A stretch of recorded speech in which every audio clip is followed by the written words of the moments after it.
வணக்கம். சேலம் ஆனந்தண்ணா. ஒரு Swift desire tour ஒன்று போட்டிருக்கேன் பாருங்கள். 2019 டீசல் வண்டி, 2 ஓனரு. வண்டி பார்த்தீங்கன்னா எஃப்சி ஒரு 6 மாதம் இருக்கும். இன்சூரன்ஸ் 1 இயர் நம்ம கரண்ட்டில் போட்டு கொடுத்துடலாம். வண்டி ஓகேனா ஒரு 5 லட்ச ரூபா ஐடி வேல்யூட போட்டு கொடுத்துட்றேன். 4 டயர் புது டயரு, சீட் கவர் புதுசு, டச் ஸ்க்ரீனு, ரிவேஸ் கேமரா, 4 விண்டோவும் பவர் விண்டோனா. வண்டி எந்த ஒரு டச்சப் ரீப்ளேஸ்மெண்ட்டும் இருக்காது. கிலோமீட்டர் பார்த்தீங்கன்னா 1.71 ஓடி இருக்கும்.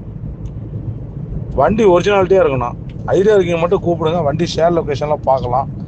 லோனு வேணாலும் நான் அரேஞ்ச் பண்ணி கொடுத்துறேன். ஒரு 4 ரூபா டு 4,000 வரைக்கும் லோன் அரேஞ்ச் பண்ணி கொடுத்துட்றேன்.